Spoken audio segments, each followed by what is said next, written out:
साल 1952, 1957, 1962 और 1967 आजादी के बाद की ये वह अवधि है जिस पर लोकसभा और विधानसभा चुनाव एक साथ कराए गए थे।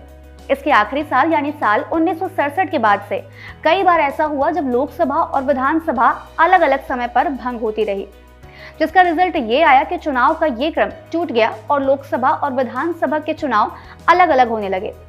इस टूटे क्रम में न केवल समय को ज्यादा खर्च करना शुरू किया, बल्कि इससे देश पर चुनाव कराने को लेकर होने वाला खर्च भी बढ़ गया। मुद्दा सुर्खियों और चर्चा में बना रहा, पर समाधान का कोई प्रयास कंक्रीट तौर पर सामने नहीं आया। इसके बाद विधि आयोग ने साल 1999 में अपनी एक रिपोर्ट में वन नेशन वन इलेक्शन का सपोर्ट किया और इससे जुड़े कुछ सुधारों की अनुशंसा व्यक्त की। मौजूदा सरकार के आने के बाद फिर से वन नेशन वन इलेक्शन नाम के इस टॉपिक पर चर्चा तेज हो गई। इसको समय की मांग बताते हुए बीते दिनों सदन में संसदीय समिति की एक रिपोर्ट पेश हुई, जिसमें इसके पक्ष में कुछ तर्क दिए गए। रेशनैलिटी के बारे में कहा गया कि अगर देश में एक ही बार में सभी चुनाव हो तो इससे न केवल सरकारी खजाने पर बोझ कम होगा, बल्कि ह्यूमन रिसोर्सेज का भी मैक्सिमम यूज किया जा सकेगा। पॉलिटिकल पार्टियों का तो खर्चा कम होगा ही, साथ ही मतदान के लिए भी मतदाताओं की उदासीनता कम हो सकेगी। इसके अलावा सभी विधानसभाएं राष्ट्रपति के चुनाव में भाग ले सकेंगी। असल में अभी ऐसा होता है कि विधानसभा चुनाव के दरमियान राष्ट्रपति की इलेक्शन होने से वो विधानसभा में भाग नहीं ले पाती हैं, जो भंग हो चुकी होती हैं। अब अगर एक साथ चुनाव कराया जाए तो इससे न केवल प्रशासनिक और सुरक्षा बलों पर बोझ कम होगा, बल्कि देश के विकास के लिए भी ज्यादा समय बच सकेगा।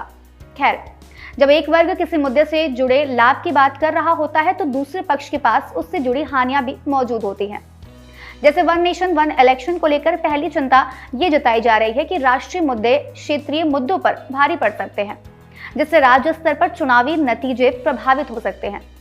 इसके अलावा सभी राजनीतिक दलों के बीच सहमति बनाना ही अपने आप में एक बड़ी बाधा साबित होगी। साल 2015 में IDFC इंस्टीट्यूट की एक स्टडी में यह भी पाया गया कि अगर वन नेशन वन इलेक्शन का कॉन्सेप्ट अपनाया जाता है तो 77% संभावना इस बात की है कि मतदाता विधानसभा और लोकसभा में एक ही राजनीतिक दल या गठबंधन को चुनेंगे। हालांकि यही चुनाव अगर 6 महीने के अंतर पर होता है तो केवल 61% मतदाता ही एक ही पार्टी को चुनेंगे। वन नेशन वन इलेक्शन को लागू करने में कई चैलेंजेस भी हैं।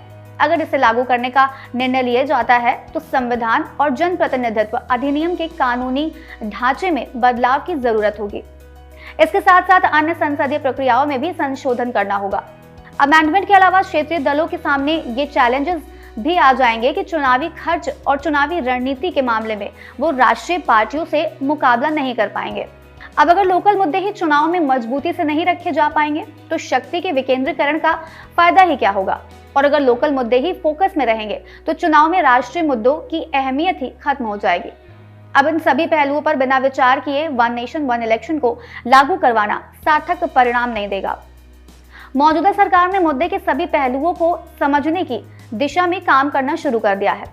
दरअसल बीते दिनों सरकार की ओर से मिली जानकारी के मुताबिक केंद्र सरकार ने पूर्व राष्ट्रपति रामनाथ कोविंद के नेतृत्व में एक राष्ट्र एक चुनाव के लिए एक समिति का गठन किया है।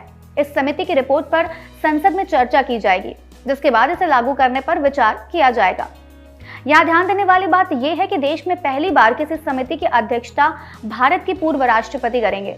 इस समिति की अध्यक्षता को लेकर विरोधी पार्टियों का कहना है कि ऐसा कभी नहीं हुआ है कि पूर्व राष्ट्रपति को इस तरह की कमेटी में शामिल किया गया हो।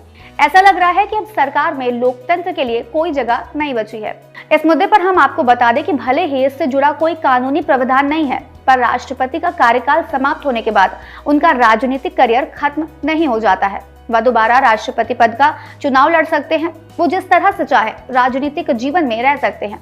इसके अलावा अगर राष्ट्रपति चाहें तो राजनीतिक दलों को मार्गदर्शन दे सकते हैं या किसी राष्ट्रीय और अंतर्राष्ट्रीय मुद्दों पर अपनी सलाह दे सकते हैं।